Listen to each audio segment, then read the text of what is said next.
2004 साली एका तामिळ भाषेला अभिजातीचा दर्जा मिळून आज त्याला साधारणतः एक 18 वर्ष झालेली आहे. आणि 2014ला 14 पर्यंत 6 भाषांना हा दर्जा देण्यात आला. माझ्यासमोर थोडंसं आव्हान असं आहे, हे मी विद्यार्थ्यांसाठी बोलतोय आणि अभ्यासकांसाठी बोलतोय. तर या भाषांचा अभ्यास मराठीला अभिजातीचा दर्जा मिळावा या दृष्टीने या भाषांना जो दर्जा दिला गेलाय, तर या भाषांचं सखोल अध्ययन व्हावं आणि ते वाचकांसमोर, विद्यार्थ्यांसमोर यावं. कारण जागतिक पातळीवरती एखाद्या भाषेला अभिजाततेचा दर्जा देणं म्हणजे जागतिक पातळीवरती त्या भाषेला कीर्तिमान करणं आहे. त्या भाषेची स्थापना करणं आहे. आणि त्यामुळे तो मुद्दा आपण अस्मितेचा म्हणत असू, अस्तित्वाचा म्हणत असू, तो माझ्या दृष्टीने तो मुद्दा या पलीकडेही आहे, की त्याच्यातून मराठी माणसाची अस्मितेपेक्षा मराठी माणसाचं अस्तित्व हे फार मोठं होईल. त्यामुळे आपल्याला एक संधी आहे, की या मागच्या 5 ते 6 भाषांचा आपण चांगल्या पद्धतीने अभ्यास करू शकतो आणि आपली जागा निश्चित करू शकतो. काही राजकीय प्रयत्न असतात, त्या राजकीय आणि प्रशासकीय प्रयत्नांप्रती आपण प्रश्नचिन्ह उभे करू शकत नाही. ते त्यांच्या पद्धतीने चाललेले असतात. परंतु अभ्यास म्हणून आपल्याला त्या अभ्यासक म्हणून त्या गोष्टींवरती आपला अधिकार असतो, की ह्या सगळ्या गोष्टी ज्या आहेत त्या काय आहेत आणि त्या आपण समितीमधून किंवा इतर गोष्टींमधून मांडल्या. तामिळ भाषेला 2004 साली हा दर्जा मिळाला. संस्कृतला 2005 साली, कन्नड भाषेला 2008 साली, तेलुगू भाषेला 2008 साली, मल्याळम भाषेला 2013 साली आणि ओडिया भाषेला 2014 साली. असा एक 10 वर्षाचा हा स्पॅन आहे. खरं म्हणजे अभिजात ही जी संकल्पना आहे, या संकल्पनेची खूप चांगली मांडणी रा. ग. जाधवांनी मराठी विश्वकोशातच केली आहे. अलीकडे अरुणा ढेरे यांनी एका कार्यक्रमामध्ये अभिजात या संकल्पनेची मांडणी केली आहे. तो पेपर मला मिळाला नाही, परंतु त्यांच्या एकूणच ओघवत्या शैलीतून मी ती कन्सेप्ट समजून घेतली. आह साळुंकेंनी सुद्धा ते भाषा जी काही कमिटी होती, सल्लागार समितीचे अध्यक्ष होते. नंतरच्या काळात हे प्रश्न सुरू असताना सुद्धा त्यांनी अभिजात या कन्सेप्ट बद्दल त्यांची फार चांगली मतं व्यक्त केली आहेत. संत गाडगेबाबा अमरावती विद्यापीठामध्ये डॉक्टर माधव पुटवाड आहेत. त्यांनी त्यांच्या अन्वय नावाच्या एका पुस्तकामध्ये अभिजात च्या संदर्भात, अभिजात या संकल्पनेसंदर्भात आणि मराठीच्या एकूण स्थितीगती संदर्भात चांगली मतं मांडलेली आहेत. या 2-4 गोष्टी लक्षात घेऊन मी थोडी मांडणी करतो. प्राचीन ग्रीक आणि लॅटिन साहित्य जे आहे, म्हणजे प्राचीन ग्रीक आणि लॅटिन, तर प्राचीन ग्रीक भाषा आणि लॅटिन भाषा ही अभिजात भाषा आहे, अशा पद्धतीचा एक वैश्विक संदर्भ आहे. फार साधारणतः एक आपण भाषेच्या अध्ययनाचे 100 वर्ष जर वजा केले 20व्या शतकातले, तर आपल्यासमोर अभिजात म्हणून ह्या 2 भाषा येतात. या संज्ञेचा जो वापर आहे तो एक ऑल्स जेलियस नावाचा एक विचारवंत भाषा अभ्यासक आहे. इसवी सन पूर्व 2ऱ्या शतकामध्ये त्याने अभिजात हा शब्द पहिल्यांदा वापरला आणि हा अभिजात शब्द वापरत असताना त्याने हा शब्द अभिजन वर्गातला लेखक, तो अभिजात लेखक, त्याचं साहित्य ते अभिजात साहित्य, मग जे साहित्य ज्या भाषेत असेल ती भाषा अभिजात, असा तो एक फार संकुचित ती मांडणी होती. म्हणजे त्या ऑल्स जेलियसनं जी मांडलेली आहे, म्हणजे त्याने त्या जे उमराव वर्ग आपण राजदरबारी राहणारे लोक समजतो त्यांच्या पद्धतीची ती मांडणी होती.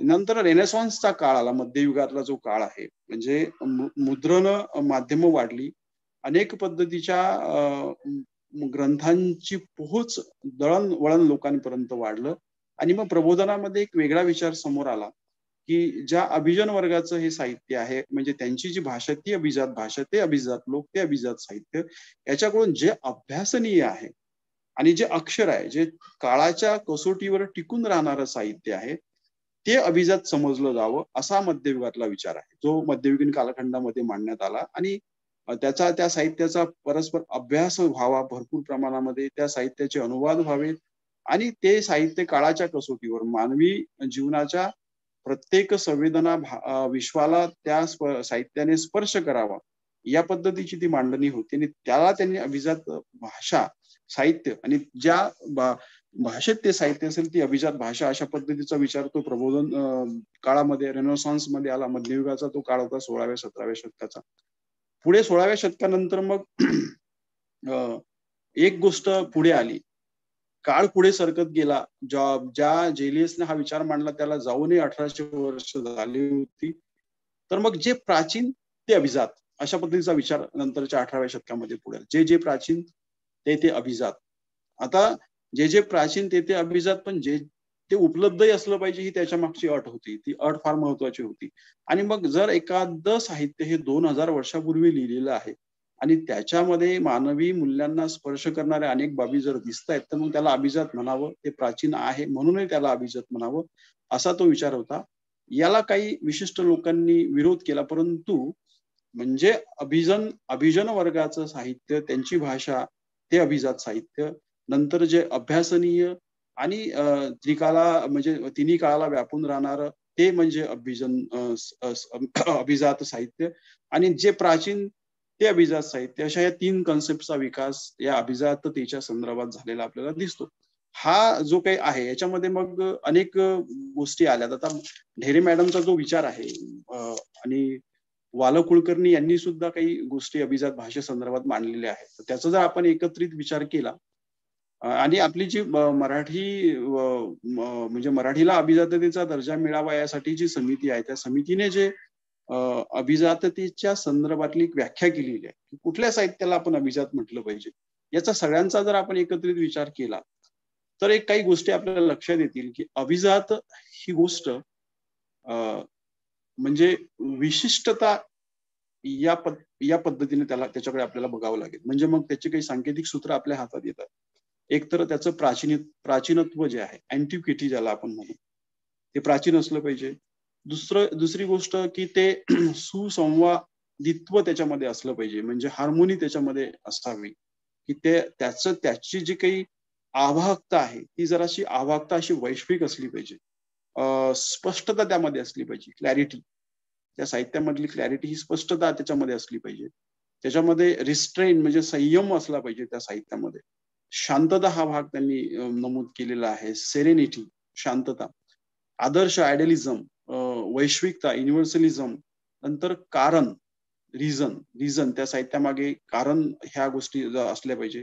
नंतर आदेशत्व आणि मानवतावाद, ह्युमॅनिझम. ह्या अशा काही ज्या सांकेतिक सूत्र आहेत, ज्याला आपण संभवनीयता आणि अपरिहार्यता अशा पद्धतीने ज्याशी आपण हे करू शकतो, अशा या 8-10 सूत्रातून अभिजात या कन्सेप्टची मांडणी करण्यात आली. आणि पुढे मग एक बर्मिंगहॅमला कल्चरल स्टडी सेंटर आहे, त्या स्टडी सेंटरने जे साहित्याची जी काही अभिजात साहित्याची जी संभावना आहे, ती संभावना त्यांनी विज्ञाननिष्ठता, कार्यकारण भाव, परिवर्तनवाद आणि श्रेष्ठ प्रत अशा पद्धतीने केलेला आहे. तर हे सगळं करत असताना मग आपल्या असं लक्षात येईल की मराठी जी समिती आहे आपली, म्हणजे रंगनाथ पठारे सर, हरिनरके सर ज्या समितीमध्ये, त्यांनी नेमक्या याच शब्दांची योजना त्याच्यामध्ये केली आहे. विज्ञाननिष्ठता, परिवर्तनवादी साहित्य आणि श्रेष्ठ प्रतीचं साहित्य. आणि मराठीमध्ये असं साहित्य निर्माण झालं हा त्यांचा निष्कर्ष आहे. वाल कुलकर्णींनी सुद्धा काही प्रमाणबद्धता, आत्मलोप किंवा मग निसंदिग्धता किंवा लोकविलक्षणता आणि अतिशयोक्तीचा वापर टाळणे अशा पद्धतीचे काही सूत्र दिली आहेत. आता जेव्हा आपण अभिजात या साहित्य आणि अभिजातता या कन्सेप्टचा विचार करतो, तेव्हा ही खरंच मला अभिजातता ही एक ठरवून घेतलेली भूमिका वाटते की मला हे करायचं आहे, मला हे निर्माण करायचं, जे चांगलं आहे, जे माझ्या अवतीभोवतीच्या समाजासाठी उपयुक्त आहे. म्हणजे जसं त्यात उत्स्फूर्तता म्हटल्यापेक्षा, त्याच्यामध्ये सूचकता म्हटल्यापेक्षा, त्याच्यामध्ये घेतलेली ठरवून केलेली एक भूमिका आहे की मला हे निश्चित करायचं आहे. आणि त्या पद्धतीने मग ही अभिजात कन्सेप्ट, अभिजात संकल्पना अशी आपल्याला विकसित झालेली दिसते. याच्यामध्ये सगळ्यात पहिला जो भाग आहे, आता हे सगळं अभिजातची अशी कन्सेप्ट विकसित पावल्यानंतर मी ज्या माधव पुटवाडांच्या संदर्भात मी जो उल्लेख केला, त्या उल्लेखाचा जो काही उल्लेख जो आहे केला त्यांनी, ते काही त्यांचं जे विश्लेषण आहे ते मी त्या शेवटाला ते विश्लेषण तुमच्या समोर मांडेल, ते फार महत्वाचं आहे. ह्या अशा पद्धतीच्या अभिजाततेच्या संकल्पनेचं एक प्रस्तावना करून मग आपल्याला पाहावं लागेल की माझ्या जगामध्ये अशा अभिजात भाषा कुठल्या आहेत. तर आपल्या असं लक्षात येईल की एक एडवर्ड सपीर नावाचा भाषातज्ञ आहे, तुम्हाला त्याचं नाव माहिती आहे. त्या एडवर्ड सपीरनं सांगितलंय की जगामध्ये चीनी, संस्कृत, अरबी, ग्रीक आणि लॅटिन ह्या 4 ते 5च भाषा अभिजात भाषा आहेत. या भाषांपलीकडे जगात कुठल्याही अभिजात भाषा होऊ शकत नाही. ग्रीक आणि लॅटिनचा त्यांना उल्लेख केलेला नाही. ग्रीक आणि लॅटिन ह्या त्यांच्या प्राचीनत्वासंदर्भात अभिजात भाषा समजल्या जातात. परंतु संस्कृत, अरबी, ग्रीक आणि लॅटिन या भाषांमधलं साहित्य हे श्रेष्ठ दर्जाचं साहित्य या विचाराने त्यांनी तो विचार मांडलेला आहे. मग चायनीज आणि हिब्रू ह्या 2 भाषा कालांतराने अभिजात म्हणून गणल्या गेल्या. त्याच पद्धतीने जपानी भाषा आहे. जपानी भाषेमध्ये एक पत्र लेखनाची फार मोठी परंपरा आहे. जपानी भाषेचं ते फार वैशिष्ट्य आहे. तिथल्या दरबारी राहणारे अनेक लोक, चांगल्या उच्च कुलीन लोक, ते एकमेकांना पत्र लिहायचे, पत्र लेखन करायचे आणि त्या पत्र लेखनाचे आज ते उपलब्ध आहेत. म्हणजे साधारणतः 794 इसवी सन 794 ते 1185 दरम्यानचा तो काळ आहे. आणि ही पत्र आज मोठ्या प्रमाणात अभ्यासली जातात. त्यातल्या संवेदनांचा विचार चांगल्या पद्धतीने समीक्षक घेतात. तर त्यामुळे एडवर्ड सपीरचा विचार लक्षात घेतला तरी आपण एका पद्धतीने हा विचार करू शकतो की जपानीज असेल, चायनीज असेल, हिब्रू असेल, अरबी, संस्कृत, ग्रीक आणि चिनी, लॅटिन ह्या जागतिक पातळीवरच्या अभिजात भाषा होत्या. आणि त्या भाषांमध्ये जी सूत्र आपण आधी सांगितली आहेत, प्राचीनत्वाचं असेल, श्रेष्ठ साहित्याचं असेल, हे सूत्र या भाषांच्या साहित्याला लागू पडायचे. त्यामुळे ह्या भाषा जागतिक पातळीवर अभिजात भाषा होत्या. आता हे सगळं होत असताना भारतातली काय पोझिशन होती अभिजात भाषेची, म्हणजे भारतात अभिजात भाषेसंदर्भात भारताचं काय एकूण कार्यशैली आहे.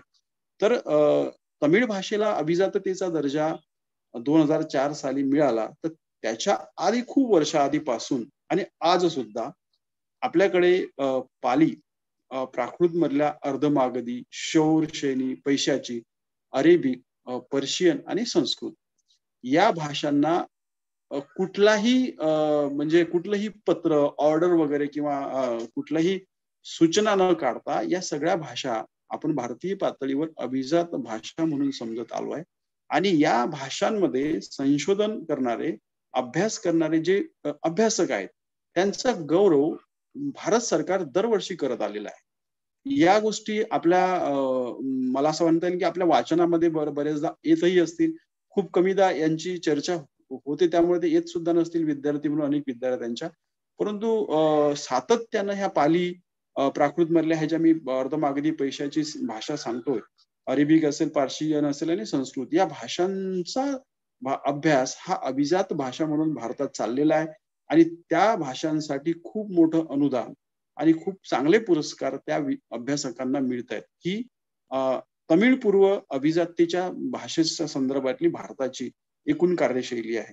हे सगळे तामिळ भाषे आधीचे सगळे प्रयत्न आहेत आणि ज्या प्रयत्नाकडे आपण सकारात्मक दृष्टीने बघितलं पाहिजे. जसं की तमिळचा विषय आला आणि सगळं राजकारण आपल्या नजरेसमोर आलं की आता हे सगळ्या गोष्टी राजकीय आहेत. तर त्या राजकीय नाहीत. राजकीय प्रयत्नांना सुद्धा आपण भाषिक प्रयत्नांच्या चष्म्यातून बघितलं तर ते आपल्या लक्षात येईल की अभिजाततेच्या संदर्भात या भाषांबद्दलचं भारतीय पातळीवर चालू असलेलं काम हे उल्लेखनीय आहे आणि योगदान ते लक्षात घेण्यासारखं आहे.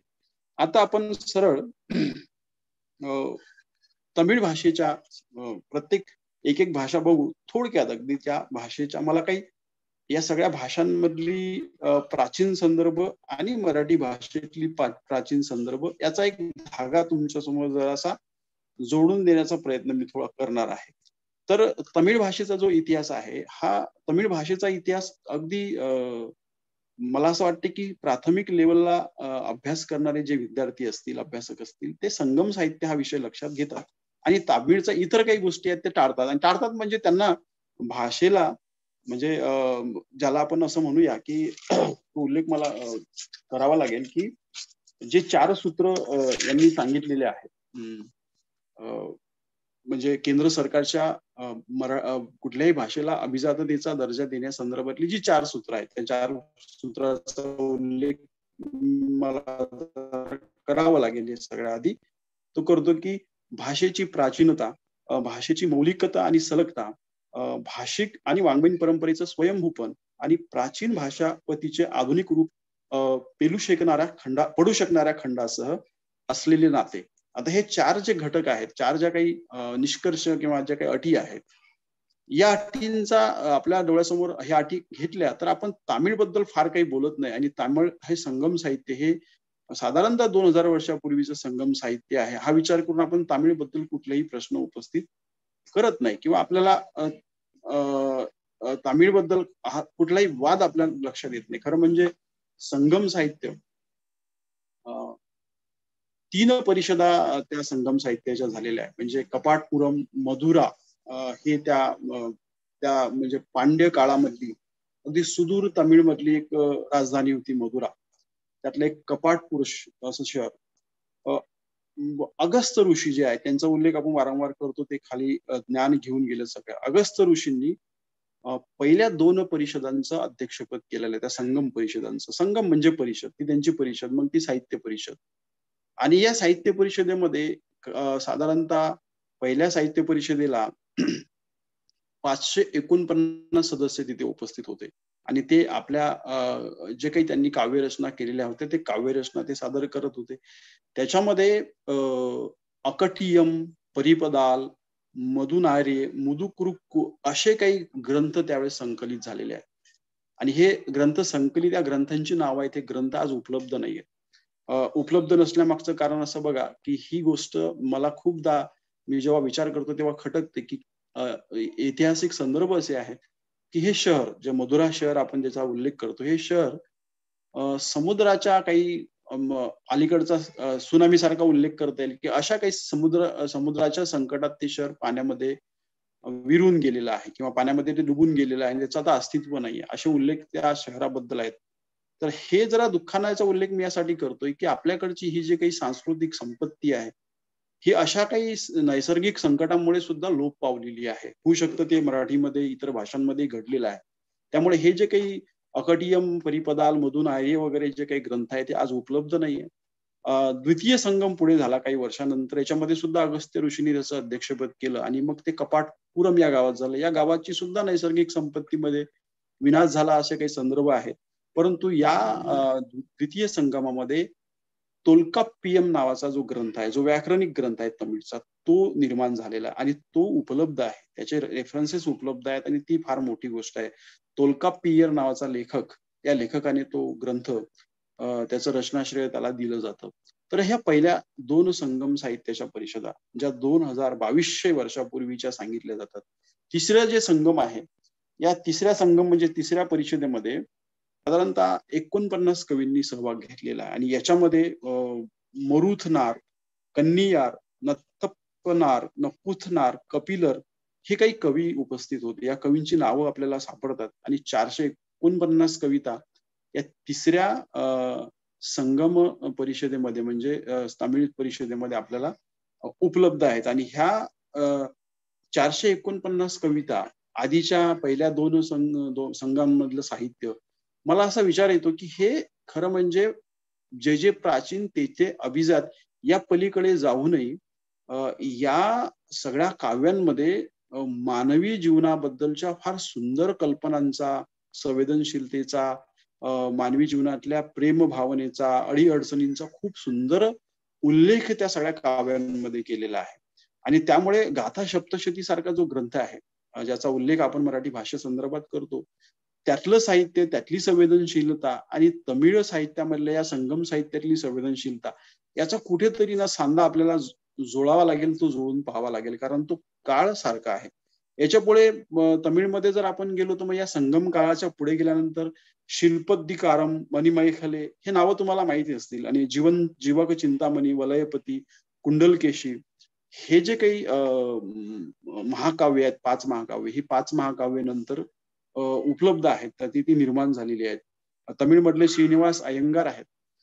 श्रीनिवास अय्यंगार यांनी या सगळ्या साहित्याचा परामर्श घेऊन तमिळ साहित्य किंवा तमिळ भाषेचा उगम हा इसवी सन पूर्व 5व्या शतकापासून लावलेला आहे. म्हणजे आजपासून साधारणतः 2500 वर्षापूर्वी. आणि त्यासाठी त्यांना त्यांच्याकडे तोल्काप्पियम सारख्या ग्रंथांची, संगम साहित्यातल्या या सगळ्या नावांची उपलब्धता आहे. त्यामुळे तमिळ भाषेबद्दलची जी काही समृद्धता आहे, त्या समृद्धतेबद्दल प्रश्न नाही. आणि जागतिक पातळीवर ते सगळे चर्चिले गेलेले विषय आहेत. मी तुम्हाला एक नाव सांगतो, व्ही.जी. सूर्यनारायण शास्त्रीयर हे एक तमिळचे भाषा अभ्यासक आहेत, ज्यांनी अमेरिकेमध्ये राहून तमिळच्या भाषेचा अभ्यास केलेला आहे. यांचं जे विधान किंवा यांची जी मागणी आहे ती 1902 साली, म्हणजे आजपासून साधारणतः 120 वर्ष आधीच त्यांनी तमिळ ही जागतिक दर्जाची अभिजात भाषा आहे अशा पद्धतीची मागणी केलेली आहे किंवा तशी मांडणी केलेली आहे. त्यामुळे गेल्या 100 ते 100-120 वर्षापासून तामिळला आपण अभिजाततेचा दर्जा मिळावा यासाठी तिथलं जे कार्यक्षेत्र आहे तामिळचं ते कार्यरत होतं. त्यांच्यामध्ये ती भावना होती आणि या पद्धतीचा अभ्यास जागतिक पातळीवर म्हणजे अमेरिकेमध्ये किंवा इतर तमिळच्या संशोधन केंद्रामध्ये जाऊन त्या लोकांनी केलेला आहे आणि त्याचा भक्कम असा पाठपुरावा केलेला आहे. पुढे ही गोष्ट मग आपल्याला रामावतारम नावाचं जे काही रामायण आहे ते आपल्या लक्षात येईल. अशा पद्धतीनं म्हणजे ग्रीक, लॅटिन संस्कृती या बरोबरीनं तमिळचा हा सगळा त्या जोडीची जी भाषा आहे. आणि जर तुम्ही तमिळ भाषेला अभिजाततेचा दर्जा देत नसाल तर तुम्ही भारतीय संस्कृतीच्या मोठेपणाचा लोप करता, असा एक आरोप वैश्विक पातळीवर त्या दरम्यान केला गेला आहे, अशी चर्चा केली गेली आहे. त्यामुळे जेव्हा 2004 साली ऑक्टोबरला तमिळला अभिजाततेचा दर्जा द्यावा याची सूचना काढण्यात आली, तेव्हा कुठल्याही पद्धतीचे असे निकष किंवा अटी ह्या सरकारसमोर नव्हत्या फार. त्यांनी ज्या अभ्यासकांनी हे सिद्धांत अभिजाततेचे मांडलेले होते, हा अभ्यास जरूरच केला असेल, परंतु ह्या निकषांची त्यांना फार तशी गरज पडली नाही.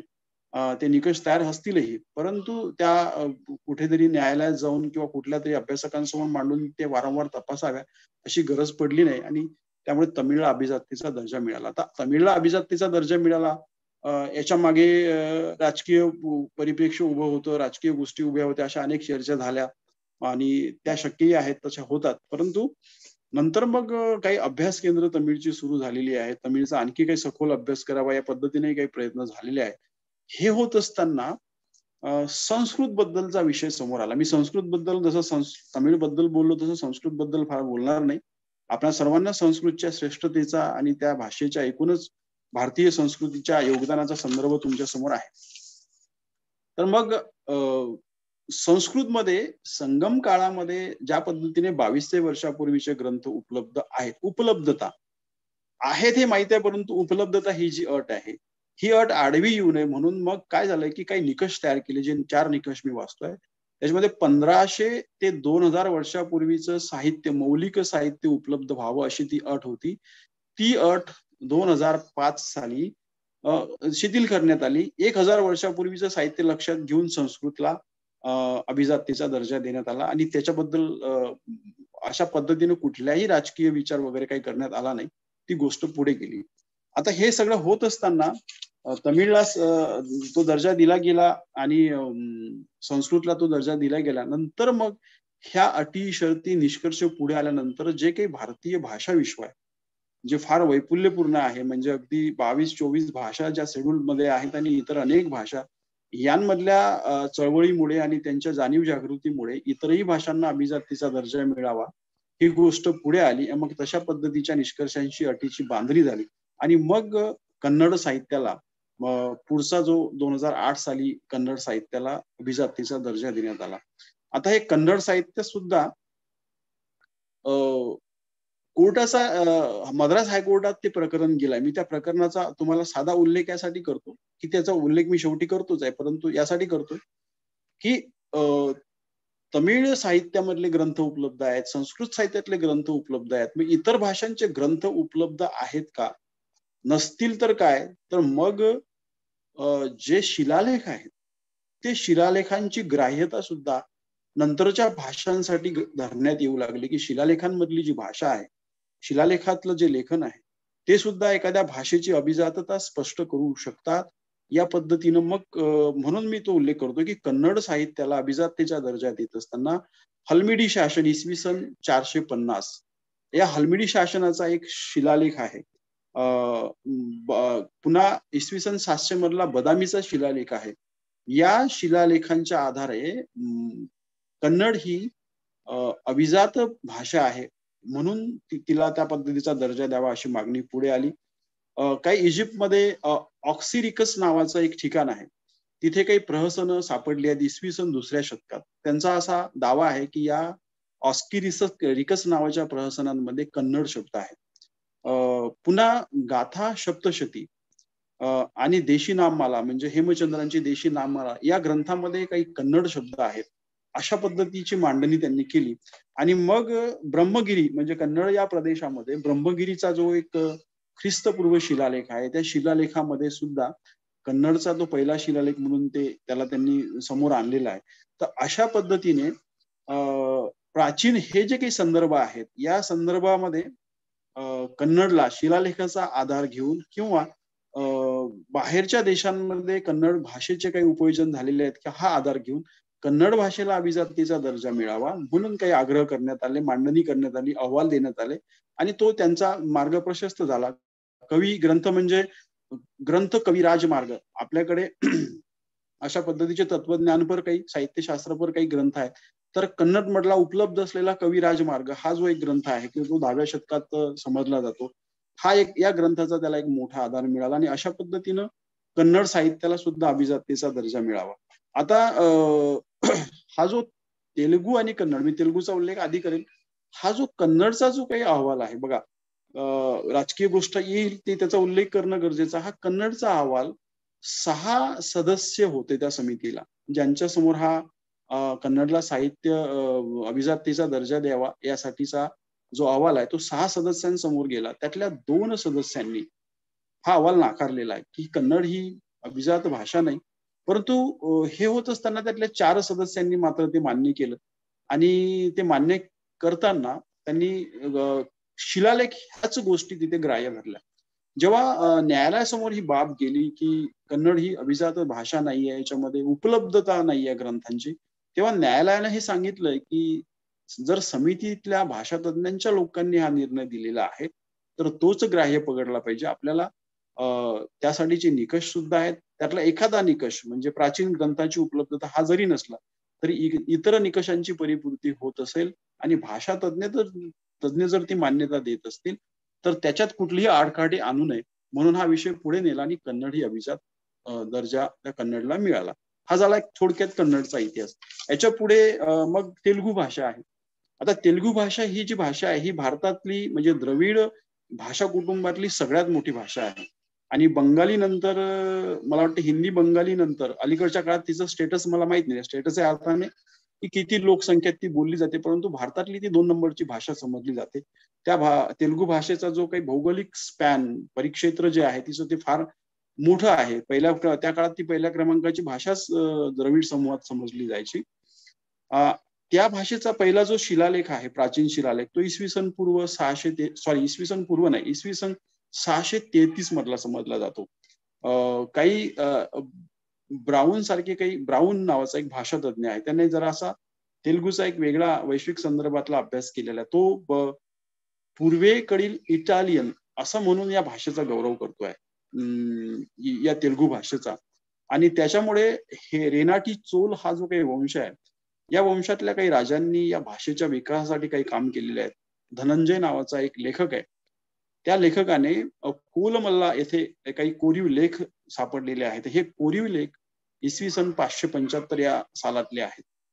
आता हे होत असताना हा जो भाग आहे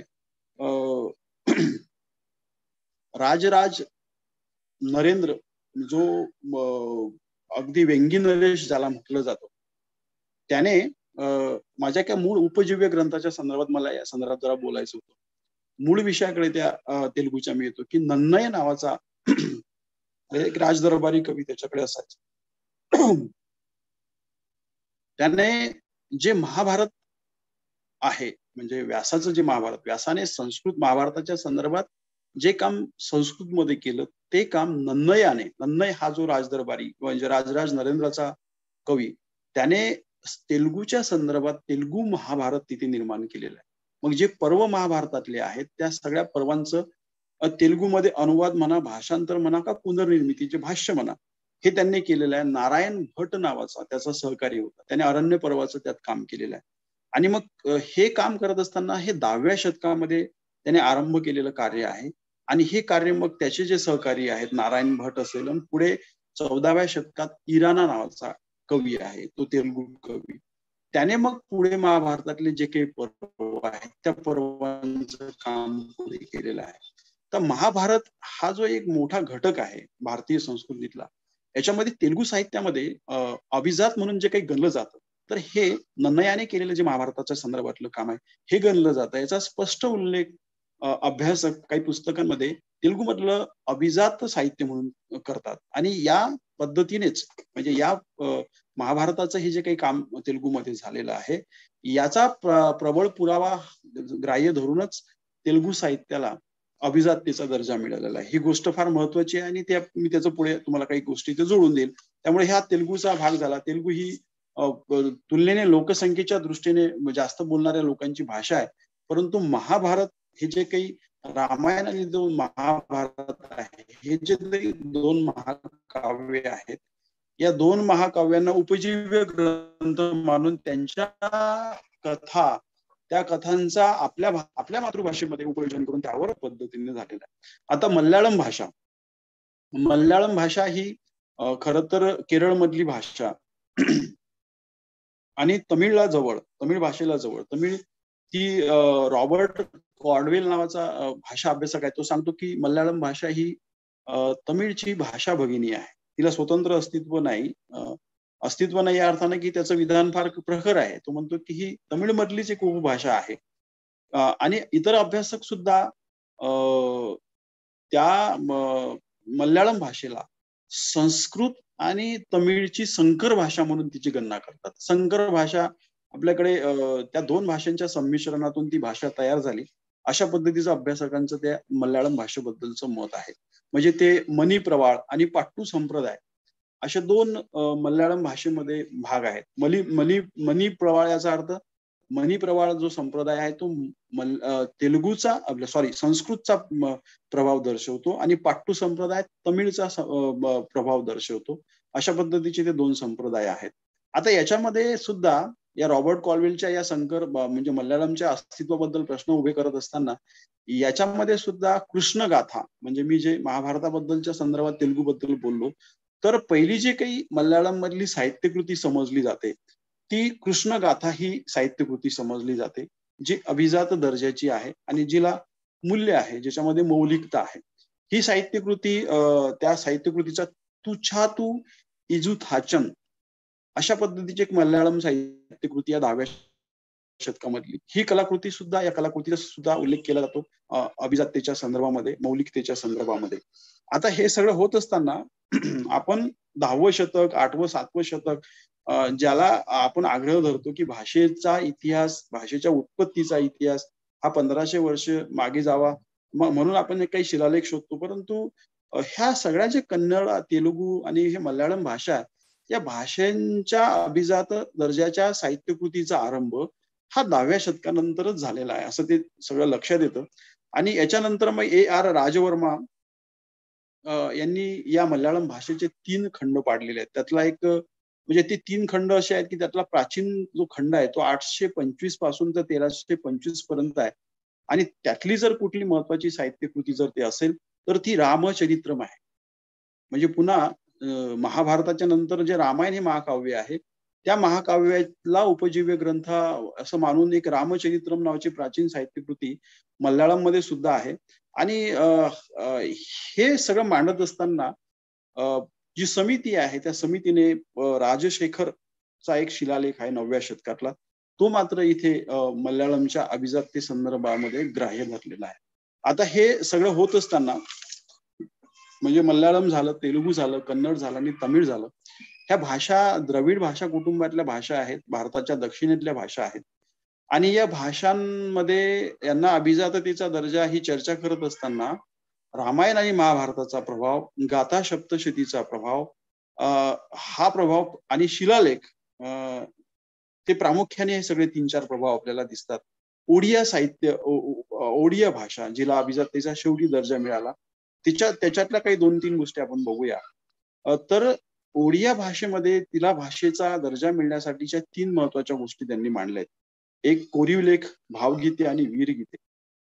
हे कोरीव लेख, भावगीते आणि वीरगीते याच्यामध्ये बौद्ध गान नावाचा जो भाग आहे तो फार अत्यंत समृद्ध भाग आहे. ओ दोहा अथवा चर्या गीत असं त्याला म्हटलं जातं. म्हणजे आसामी आणि बंगाली या भाषांच्या मुळाशी अ, जे प्राथमिक साहित्य आहे ते हे बौद्ध चर्या गीते आहेत.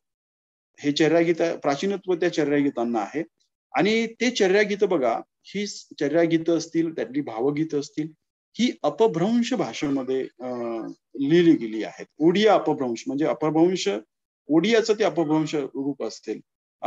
त्याला पुन्हा मराठीबद्दल जेव्हा बोलतात लोक, तेव्हा अपभ्रंशचा उल्लेख करतात.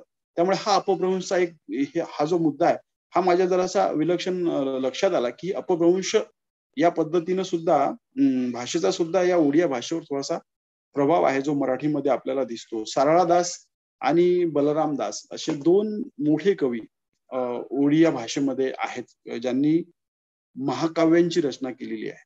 हे सगळे अ, चर्यागीते असतील, हे सारळा दास असतील आणि बौद्ध गान आणि ही काही चर्यागीतं जे आहेत, या पद्धतीचा प्राचीन संदर्भाचा विचार घेऊनच ओडिया साहित्याला अ, अभिजात्येचा दर्जा मिळाला.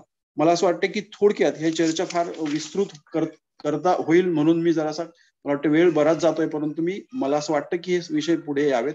थोडक्यात आता काही विषय मांडतो आणि मग जरासा शेवटाकडे येतो, की न्यायालयामध्ये जेव्हा ही प्रकरणं गेले 2 भाषांचे कन्नड आणि तेलुगू या भाषांना हा दर्जा देता येऊ नये. 2 भाषांबद्दल ते निर्णय कोर्टामध्ये प्रकरणं गेली आणि त्या प्रकरणांचे निष्कर्ष जे आहेत, त्या सांगितलं की ह्या अटी ज्या आहेत, ह्या अटी मूर्त स्वरूपात जरी असल्या, तरी कुठलीही भाषा ही तंतोतंत अटीवर बसेल अशी शक्यता नाहीये. अ, त्यात जो आक्षेप त्या लोकांनी घेतला होता, म्हणजे लोक कोर्टात गेले होते, ते याचिकाकर्त्यांचा आक्षेप असा होता की तामिळ संस्कृत या भाषेशिवाय कोणत्याही भाषेकडे 1500 ते 2000 वर्षापूर्वीचे साहित्य ग्रंथ उपलब्ध नाहीयेत. आणि मग त्यामुळे या भाषांना तुम्ही अभिजातीचा दर्जा देऊ नका, अशा पद्धतीची ती याचिका होती.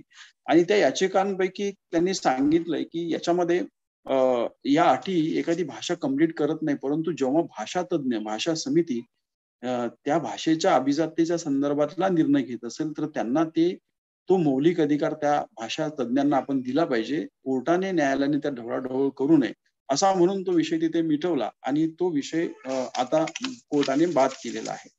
त्याच्यामुळे आतापर्यंत म्हणजे मराठीला अभिजाततेचा दर्जा मिळण्यासाठीचा 2013 साली गेलेला जो अहवाल आहे, त्या अहवालाच्या आधीच्या ह्या सगळ्या प्रक्रिया मी तुमच्यासमोर मांडल्या. त्या भाषांबद्दलचं थोडक्यात विश्लेषण मी थोडक्यात अर्थात फारच कमी. मला माहिती आहे, की त्याला त्या भाषांबद्दल बोलायचं तर खूप बोलता येईल, परंतु ते वेळेअभावी मला ते तसं मी मांडण्याची पद्धत निवडली, की ते करत असताना मग आता मराठीला अभिजातीचा दर्जा मिळावा, मग मराठीमध्ये काय उपलब्ध आहे? आपल्याकडे काय आहे? तर आपल्याकडे काय आहे हे सांगत असताना या अहवालातल्या काही 4-5 गोष्टी मी तुमच्यासमोर ठेवतो. एक तर सगळ्यात जुना जो रेफरन्स संदर्भ आपण दिलाय, तो गाथा सप्तशतीचा दिलाय. त्याच्यामध्ये गाथा सप्तशतीमध्ये असणारे मराठी शब्द, मराठी उल्लेख आणि गाथा सप्तशतीचा भूगोल, गाथा सप्तशती या ग्रंथातली भावना, ही देश हे सर्व मराठी आहे. अशा पद्धतीची मांडणी त्या अहवालामध्ये केलेली आहे. अ, हेमचंद्राचा देशी नाममाला हा जो ग्रंथ आहे, यामधले या प्राचीन ग्रंथामधले उल्लेख शब्द हे सुद्धा मराठी आहेत असा उल्लेख आहे. आणि मग लीळाचरित्र, ज्ञानेश्वरी आणि विवेक सिंधू हे 3 अभिजातीचे 3 आधारस्तंभ आहेत. त्याच्यामध्ये ज्ञानेश्वरी हा फार मोठा आधार या आपल्या मराठीच्या अभिजातीच्या संदर्भातला आहे. आणि जुन्नरचा जो शिलालेख आहे, म्हणजे जुन्नर मध्ये जो 220 वर्षापूर्वीचा शिलालेख आहे, त्या शिलालेखाला आपण प्राधान्य तिथे दिलंय आणि तो शिलालेख त्या अहवालामध्ये ठेवलेला आहे. आणि मराठी भाषा ही अपभ्रंशातून झालेली आहे. म्हणजे महारट्टी, मरहट्टी, मराठी आणि मराठी अशा पद्धतीनं महाराष्ट्री जी भाषा आहे, तिथून मराठीचा उगम झालेला आहे. अपभ्रंशापासून मराठीचा उगम झाला आहे. अशा पद्धतीनं आपण मराठीच्या अभिजाततेचा प्रश्न तिथे त्या अहवालामध्ये मांडलेला आहे. हे सगळं करत असताना ज्ञानेश्वरीचं हे जे काही गीतेवरचं भाष्य आहे, याच्याकडे मी जरा तुमचं लक्ष वेधू इच्छितो आणि काही सूत्र जे जरा जोडता आले तर तुमच्या समोर ठेवतो. मी भाषेचा अभ्यासक नाहीये, मी संपादक आहे. तुम्ही सगळे लोक विद्यार्थी असतील, प्राध्यापक असतील, हे सगळे लोक भाषेचे अभ्यासक आहेत. आणि आज आपल्या सगळ्या लोकांचा आग्रह आहे, की आज उद्या आपल्याला मराठी भाषा ही अभिजात भाषा आहे अशी जाहीर कुणीतरी करावं. कुठल्यातरी राजकीय व्यवस्थेने करावं अशा आग्रहात आपण आज आहोत. तर मी तमिळ भाषेबद्दल बोलत असताना तुम्हाला कंब रामायणाचा उल्लेख केलेला आहे. जे कंब रामायण तमिळ भाषेच्या अभिजात संदर्भात त्यांनी त्यांच्या अहवालात त्याचा उल्लेख केलाय. कन्नड भाषेबद्दल मी तुम्हाला जेव्हा सांगत होतो, तेव्हा गाथा सप्तशती आणि देशी नाममाला या 2 ग्रंथांमध्ये कन्नड शब्द आहे. असा उल्लेख आहे आणि तोच धागा आपल्या मराठी भाषेच्या अहवालामध्ये सुद्धा आहे, की मराठी भाषेमध्ये म्हणजे गाथा सप्तशतीमध्ये सुद्धा मराठी गाथा सप्तशतीचा भूगोल, गाथा सप्तशतीची भावना आणि गाथा सप्तशतीमध्ये मराठी शब्द आहेत आणि देशी नाममालामध्ये आहेत. तेलुगू भाषेबद्दल बोलत असताना मी नन्नयाच्या महाभारताबद्दल आणि कोरीव लेखाबद्दल बोललो.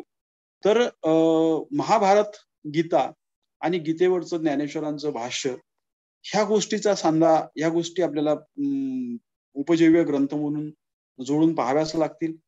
मल्याळम बद्दल बोलत असताना तेच कृष्णगाथा आणि रामचरित्रम ह्या 2 महाकाव्यातल्या गोष्टी आलेल्या आहेत, ज्या आपल्या मराठी साहित्यात महाभारत आणि रामायण या 2 महाकाव्यांवरती अनेक पद्धतीचे महानुभावंतामध्ये कितीतरी पटीने ग्रंथ निर्माण झालेले आहेत.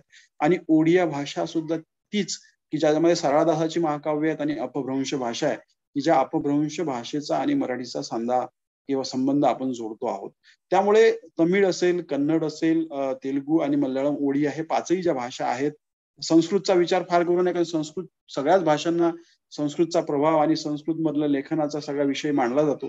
पण ह्या ज्या काही ओडिया सोडून द्रविड कुलातल्या ह्या 4 भाषा आणि ओडिया सुद्धा या भाषांमधल्या साहित्य कृतीचा जो काही अभिजाततेचा संदर्भातला जो विचार मांडलेला आहे त्यांच्या अहवालांमध्ये किंवा एकूण अभ्यासामध्ये, त्यामधल्या ही जे काही सूत्र आहेत, जी मी रामायण, महाभारत या उपजीव्य ग्रंथांबद्दल बोलतोय, शिलालेखांबद्दल बोलतोय, गाथा सप्तशतीबद्दल बोलतोय आणि देशी नामाला या ग्रंथाबद्दल बोलतोय, तर हे सगळी सूत्र भारतीय भाषांची जी एकवाक्यता आहे ती दर्शवणारी आहेत. त्यामुळे मराठी भाषा ही कुठल्याही पातळीवर एखाद्या समितीने ही भाषा अभिजात नाही असं त्या समितीला कुठल्याही पद्धतीने म्हणता येण्याची परिस्थिती अजिबात नाहीये. ज्या अर्थाने ह्या 5 भाषा अभिजात म्हणून यांचा दर्जा यांना मिळालेला आहे, तसंच मराठी भाषा ही अभिजात आहे हा निष्कर्ष आपण अभ्यासक म्हणून तो काढू शकतो. आपल्याला कुठल्याही राजकीय व्यवस्थेवर दबाव टाकण्याची आपल्याला तो अधिकार नाहीये, परंतु भाषेबद्दल अभ्यास करत असल्यामुळे आणि भाषेमध्ये भाषेंच्या तुलनात्मक छोट्याशा तुलनात्मक पद्धतीमधून जी सूत्र आपल्या हाती येतात, त्या सूत्रातून हे लक्षात येते की मराठी भाषा ही अगदी अधिकारवाणीने ही अभिजात दर्जाची भाषा आहे आणि अभिजात दर्जाची भाषा असल्यामुळे आपण ही बाब सामान्य संशोधकांच्या समोर ठेवली पाहिजे, वाचकांसमोर ठेवली पाहिजे आणि याचा जी घोषणा उद्या होईल, परवा होईल, परंतु या पद्धतीची तुलनात्मक तौलनिक मांडणी आपण सातत्याने केली पाहिजे आणि तो आग्रह धरला पाहिजे. हे माझं या माझ्या व्याख्यानातलं एक शेवटचं एक सूत्र होतं, ते तुमच्या समोर मी मांडलेलं आहे. हा भाग झाला मराठी भाषेच्या अभिजाततेचा. म्हणजे एकूणच कोश साहित्य, अभिजात भाषा आणि एकूण मराठी विश्वकोशाचं काम, हे तिन्ही मुद्दे मी माझ्या परीनं फार अगदी म्हणजे ज्याला असं म्हणता येईल की संक्षिप्तपणे तुमच्या समोर मांडलेले आहेत आणि त्याची मला असं वाटतं की आज मराठी भाषेच्या गौरव दिनाच्या निमित्तानं त्याची थोडी फार गरज होती. आपण आप्पासाहेब म्हणजे काळादी, कुसुमाग्रज सावरकर यांची नावं घेतली, परंतु याही पलीकडे व्यक्ती म्हणून तुम्ही सगळे लोक मराठी भाषेसाठी, मराठी भाषेच्या उत्थानासाठी, संवर्धनासाठी खपताय. मराठी विश्वकोशात तुम्हा लोकांचंही योगदान आहे आणि तुम्ही सगळ्या लोकांनी मिळून आजचा हा एक शुभ दिवस साजरा, आपण मराठी भाषा गौरव दिन साजरा करतोय. त्या निमित्तानं मी तुम्ही मला या सगळ्या याच्यामध्ये मतं मांडण्याची, मराठी विश्वकोशाची संस्कृती आपल्यासमोर उलगडण्याची एक संधी दिली, त्याबद्दल एक आभार मानतो. गेल्या साधारणतः 1 तासापासून आपण हे सगळं ऐकताय त्याबद्दल सर्वांचे आभार मानतो. आणि अगदी शोभा राजमान्य प्रिन्सिपल, सुहासजी पुजारी, सारीपुत्र तुपेरे आणि विनोद शेडगे, महादेव देशमुख, पुन्हा संतोष पवार, या सगळ्या लोकांचेही आभार मानतो. आणि मला फार आवडलं तुम्ही तुमचं संगमेश्वर गीत जे आहे ते गीत, म्हणजे खरं म्हणजे स्वतंत्र पद्धतीनं जर त्याला अभिक्षत्रीय मर्यादा जरी असतील तरी ते माणसाला म्हणजे अगदी चालू आम्ही पुढे निरंतर या पद्धतीची प्रेरणा देणारं ते गीत आहे आणि हे गीत बहुधा आजच्या या मराठी भाषेला, मराठी संस्कृतीला लागू आहे आणि त्या पद्धतीच्याच भावना आम्ही पुढे निरंतर असं व्यक्त करतो आणि थांबतो. धन्यवाद. सर, खूप खूप धन्यवाद. आपल्याला दिलेला विषय आणि त्या विषयाच्या अनुषंगाने जो धांडोळा घेतला तो अतिशय अभ्यासपूर्ण, तत्वनिष्ठ आणि राजकीय इच्छाशक्तीपासून ते अगदी एक मराठी प्रेमी युवक असो, संशोधक असो, अभ्यासक असो, प्राध्यापक असो, या सगळ्यांना समजण्यासारखा आणि समजणारा विषय अतिशय तन्मयतेने मांडलात. याबद्दल मनपूर्वक आभार. आता आभार प्रदर्शनासाठी मी विनंती करतो प्राध्यापक डॉक्टर सारीपुत्र तुपेरे सरांना की त्यांनी या सत्राचं आभार प्रदर्शन करावं. डॉक्टर सारीपुत्र तुपेरे. सर्वांना नमस्कार. उद्या 27 फेब्रुवारी आहे आणि हा दिवस आपण मराठी भाषा गौरव दिन म्हणून साजरा करत असतो. त्याबरोबरच तो दिवस कविश्रेष्ठ कुसुमाग्रज यांचा जन्मदिवस म्हणून सुद्धा आपण साजरा करतो. तर आजच्या पूर्वसंध्येला मी सर्वांना मराठी भाषा गौरव दिनाच्या निमित्ताने मनपूर्वक शुभेच्छा देतो. त्याबरोबरच आमच्या संगमेश्वर एज्युकेशन सोसायटीचे संस्थापक कर्मयोगी अप्पासाहेब काडादी यांचा उद्या स्मृती दिन आहे. त्याबद्दल ही त्यांच्या स्मृतींना अभिवादन करून मी आभाराकडे वळतो. आज आपल्यामध्ये डॉक्टर जगतानंद भटकर सर आज उपस्थित राहिले आणि त्यांनी मला वाटतं की खूप अतिशय मार्मिक अशी मांडणी सगळी विश्वकोशाच्या संदर्भामध्ये असेल, कोश वाङ्मयाच्या संदर्भामध्ये असेल किंवा सगळ्यात महत्वाची गोष्ट म्हणजे अभिजात भाषेच्या संदर्भामध्ये जे एक सामान्य पातळीवरचे प्रश्न आपल्या समोर नेहमी असतात याविषयी अतिशय सखोल आणि विस्तारित म्हणजे वैश्विक आणि भारतीय स्तरावरची संबंध आढावा घेत मांडणी केली ती अतिशय मार्मिक अशा स्वरूपाची होती. खरं तर त्याच्यावर मला योग्य वाटत नाही आणि म्हणून मी सरांच्या प्रती कृतज्ञता व्यक्त करतो आणि त्यांचे सर्वप्रथम आभार व्यक्त करतो. या समारंभामध्ये उपस्थित राहिलेल्या आमच्या महाविद्यालयाच्या प्राचार्या डॉक्टर शोभा राजमान्य मॅडम, आमच्या कला शाखेचे उपप्राचार्य डॉक्टर DM मेत्री सर, आमच्या संगमेश्वर महाविद्यालयातील वेगवेगळ्या विभागात कार्यरत असणारे प्राध्यापक, त्यामध्ये डॉक्टर संगप्रकाश दुड्डे सर आहेत, डॉक्टर मंजू संगेबाग मॅडम आहेत, या सर्वांचंही मी मराठी विभागाच्या वतीने आभार व्यक्त करतो.